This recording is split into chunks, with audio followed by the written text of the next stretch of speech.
नाजरीन, आज हम जनरल कमर जावेद बाजवा का जो ऑफिशियल बयान है वो आपके सामने शेयर करेंगे। पाक फौज ने किस तरह पाकिस्तान की मदद की है ये भी देखेंगे और आगे चलकर आपको बताएंगे कि जनरल कमर जावेद बाजवा ने मजीद अपनी जो बैठक है वजीर आजम के साथ उसमें क्या क्या कहा और किस तरह के स्टेप लिए हैं। ये तमाम की तमाम चीजें आज की इसी वीडियो में आपके साथ शेयर करेंगे और उम्मीद करता हूं कि ये वीडियो आखिर तक देखने के बाद आपके दिल से पाकिस्तान आर्मी और इसके सोल्जर्स के लिए दवा जरूर निकलेगी। तो दोस्तों, वीडियो को शुरू कर लेते हैं। सबसे पहली बात यह है कि आर्मी चीफ कमर जावेद बाजवा ने अपनी 1 माह की तनख्वाह डोनेट की है। दूसरे नंबर पर ब्रिगेडियर से लेकर लेफ्टिनेंट जनरल तक 3 दिन की तनख्वाहें पाकिस्तान के खजाने में जमा करवाएंगे। कर्नल से लेकर दीगर जितने भी ऑफिसर्स हैं, जो कमीशन्ड ऑफिसर हैं, वो 2 दिन की तनख्वाह और सोल्जर से लेकर जेसीओस तक 1-1 रोज की अपनी तनख्वाहें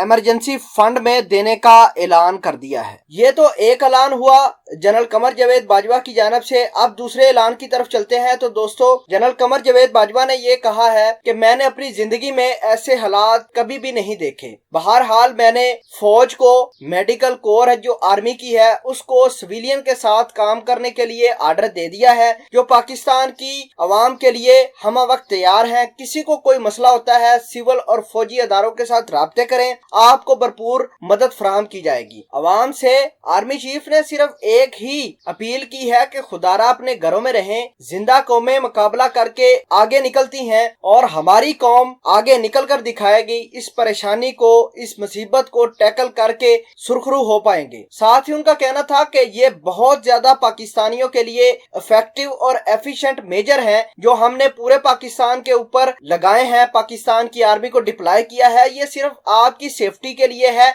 इसको अपने ऊपर बोझ ना समझें। तो खुदारा अपने घरों के अंदर सेल्फ आइसोलेशन करें अपने आप को। और आपको ये भी बता दें कि जनरल कमर जावेद बाजवा ने ये कहा है कि ये जो हमने शादी हाल, मार्केट्स वगैरह बंद की हैं, ये आप लोगों के फायदे के लिए की हैं। खुदारा हमारे जो जितनी भी डायरेक्शंस हैं उनको अच्छे से फॉलो करें। अवाम की जिंदगी पाक फौज को सबसे ज्यादा अजीज है। नाज़रीन, इसके अलावा पाकिस्तान आर्मी के चीफ ने ये बात भी कही कि अगर किसी शहरी को किसी तरह की कोई परेशानी होती है तो जितने भी लोग डिप्लॉय किए गए हैं, सिविलियन के या फिर दूसरे, उनके साथ राब्ता करें। कॉल सेंटर मेंटेन कर दिए गए हैं, इमरजेंसी सेल बना दिए गए हैं पाकिस्तान आर्मी की जानिब से। किसी को कोई मसला होता है या कोई बीमार होता है तो पाकिस्तान आर्मी की सिविलियन गवर्नमेंट की एम्बुलेंस आएगी, मरीज को उठाकर घर से हॉस्पिटल मुंतकिल कर सकती है। और भी जिस तरह के मसले मसाइल हैं वो हमने इमरजेंसी सेल बना दिया है, उस पर राब्ता करें और आपके मसले सॉल्व किए जाएंगे। तो नाजरीन, ये बयान था आर्मी चीफ का और जो अनाउंसमेंट की है अपनी तनख्वाहों की डोनेशन के हवाले से और उनको इमरजेंसी फंड में डिपॉजिट करने के हवाले से। उम्मीद करते हैं कि आपका दिल पाकिस्तान आर्मी से मजीद बाग बाग हो जाएगा। अल्लाह पाक जितने भी हमारे सोल्जर्स, जितने भी हमारे लोग, सिविलियन लोग लड़ रहे हैं इस बीमारी से, उनको अपनी हिफ्ज़ो अमान में रख। आमीन।